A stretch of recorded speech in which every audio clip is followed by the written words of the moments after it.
Naveen Yadav rowdy shooter అని ఏదో పేపర్లో నమస్తే తెలంగాణ పేపర్లో వచ్చింది రాసింది. నా మీద ఏమైనా రౌడీ షీట్ ఉందా, నా మీద ఏమైనా కేసులు ఉన్నాయా?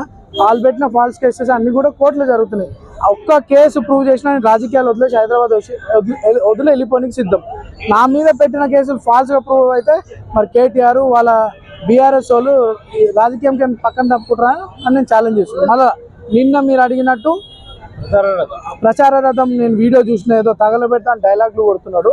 మా పబ్లిక్కి తెలిస్తే నవీన్ యాదవ్ చాలా ఓపికగా ఒక డ్రీమ్తోనే నా ప్రజలకు సేవ చేయాలన్న ఒక ఆలోచనతోనే 17-18 సంవత్సరాలుగా ఓపికగా ఉంటూ వీడి వరకు నా ప్రయాణం జరిగింది.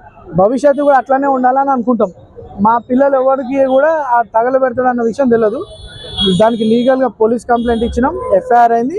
Police will take action.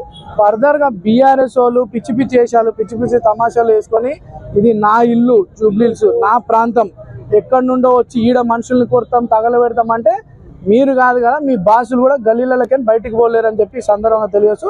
మీరేమైనా అభివృద్ధి చేసి ఉంటే అభివృద్ధి కార్యక్రమాలు చేసి ఓటు అడగండి, అభ్యంతరం లేదు. అనవసరంగా పర్సనల్గా టార్గెట్ చేసి వ్యక్తులను టార్గెట్ చేసే ఉద్దేశంతో నీటికి వస్తే మాత్రం ఎవరు కూడా మీ ఇల్లు కూడా మీ గల్లీలు దాటారు, మీ ఇల్లు చూడరు. బీఆర్ఎస్ పార్టీ అమ్మని వచ్చి చూపిమ్మనండి ఏం అభివృద్ధి అయింది, ఏం అభివృద్ధి అయింది. అభివృద్ధి అయింది అంటే రోజు ఒక 4 మీద కేసులు అయ్యి అభివృద్ధి. ఇగో ఇక్కడ ఉన్నాడు సుందరు, వాళ్ళ మాజీ కార్పొరేటర్ SC/ST కేసులు పెట్టిర్రు. చాలా అండి, ఒక్కటి కాదు, ఒక 500-600 మంది జీవితాలు పాడేసే పనిలో గత బీఆర్ఎస్ ప్రభుత్వం ఉండే. తొందరలో బీఆర్ఎస్ బాధితులది ప్రోగ్రామ్ చేయబోతున్నాం. ఒక్కొక్కరుగా జాయిన్ అయ్యి ఒక్కొక్కరు బాధ ముందు చెప్తారు, అప్పుడు మీరు చూస్తారు ఎవరు అదే రౌడీజం అంటే. నేను ఇంకా అరలేదు బాగుండదు, ఎందుకు ఎదుటి క్యాండిడేట్ అని విమర్శిస్తే బాగుండదని. రౌడీ అందుకే అందరు అంటున్నారు కదా రౌడీ షీటర్ అని. ఎందుకు అంటున్నారు? రౌడీ షీటర్గా ఆయనకు పోలీస్ స్టేషన్లో రౌడీ షీటర్గా ఉన్నది ఆయన పేరులో. అక్కడ రౌడీజము, భూ కబ్జాలు, ఆక్రమణలు, సెటిల్మెంట్లు ఇవన్నీ ఆ ప్రాంతంలో జరిగినటువంటి అనుభవించినటువంటి వాళ్ళు మాట్లాడుతున్నటువంటి మాటలవి. నేను చెప్పలేదు, మీరు అడుగుతున్నారు కాబట్టి చెప్తున్నా. ఇవన్నీ ఆ ప్రాంతంలో వాళ్ళే చెప్తున్నారు మేము పోయినప్పుడు. సో ఇవాళ ఒక మంచి అభ్యర్థి, ఒక దేశంలోనే ఈరోజు దేశం యొక్క అభివృద్ధి కోసం పాటుపడుతున్నటువంటి party Bharatiya Janata party. NDA ప్రభుత్వంలో ఈరోజు ఇక్కడ కూడా భారతీయ జనతా పార్టీ అభ్యర్థిని గెలిపించాలని ఆ ప్రాంతం ఆ జూబ్లీహిల్స్ అసెంబ్లీ నియోజకవర్గంలో టీఆర్ఎస్ పోటీ చేస్తుండొచ్చు, బీఆర్ఎస్ పోటీ చేస్తుండొచ్చు, కాంగ్రెస్.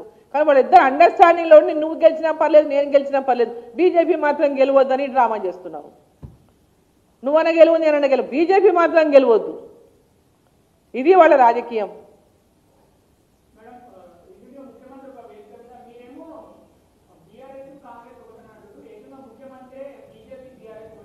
అది ఎలక్షన్ల ముందు నుంచి చెప్తున్నాడు కదా, అసెంబ్లీ ఎలక్షన్ల ముందు నుంచి కూడా చెప్తున్నాడు. ఇప్పుడు కొత్త కాదు కదా, 2023 అసెంబ్లీ ఎలక్షన్ల ముందు నుంచి అదే పాట పాడుతున్నారు. ఇప్పుడు మీకు ఎన్నో రుజువులైనాయి. వాళ్ళ మీద ఉన్నటువంటి అనేక కేసులలో అరెస్టులు చేయకుండా వాటిని దాటవేస్తున్నారంటే ఎవరెవరు ఒకటో దానికి అర్థమైతే లేదా మీకు?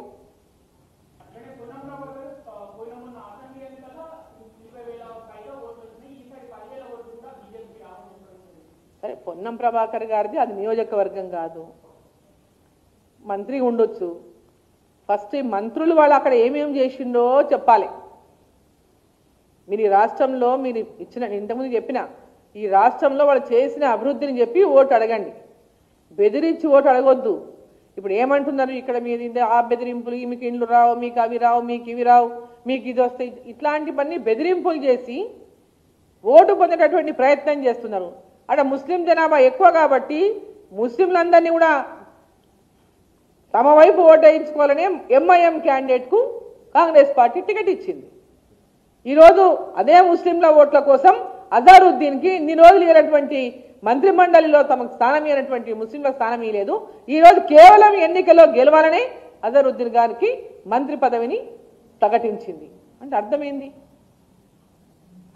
అక్కడ వాళ్ళు అంతా గెలుస్తామనే ధీమా ఉంటే ఈరోజు అజరుద్దీన్ గారికి ఇంత ఇమ్మీడియట్గా ఇంత అర్జెంటుగా మంత్రిమండలిలోకి తీసుకుంటున్నాం, ప్రమాణ స్వీకారం ఎల్లుండదని చెప్పే అవసరం లేదు కదా.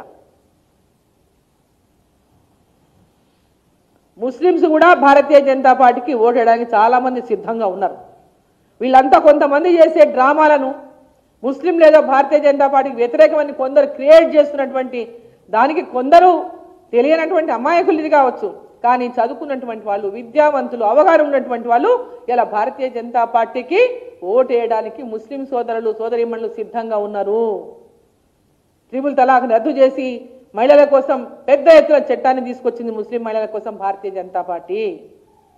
వాళ్ళందరి మేలు కోసం, మైనారిటీ మహిళల కోసం ఈరోజు గొప్ప చట్టాన్ని తీసుకొచ్చింది భారతీయ జనతా పార్టీ. వాళ్ళందరూ కూడా భారతీయ జనతా పార్టీ పట్ల ఓటేయడానికి సిద్ధంగా ఉన్నారు. కొందరు లేనిపోని సృష్టించి దీంట్లో అంటే ఒక ఏమంటారు లేని అపోహలు సృష్టించి ఎట్లా దూరం చేయాలన్నా అనేటటువంటి చర్యలు ఎప్పటి నుంచో జరుగుతున్నాయి. దయచేసి ముస్లిం సోదరులు సోదరీమణులు అర్థం చేసుకోవాల్సినటువంటి అవసరం ఉన్నది. ఈ రాష్ట్రం అభివృద్ధి కోసం, దేశం అభివృద్ధి కోసం ముస్లిం సోదరులు సోదరీమణులు కూడా భారతీయ జనతా పార్టీకి అండగా నిలబడండి. భారతీయ జనతా పార్టీ అందరిది, కొందరిది కాదు, అందరిది. దయచేసి అర్థం చేసుకోవాలని చెప్పి నేను కోరుతున్నా. వారందరూ జూబ్లీ హిల్స్ లో భారతీయ జనతా పార్టీ అభ్యర్థిని గెలిపించాలని నేను కోరుతున్నా.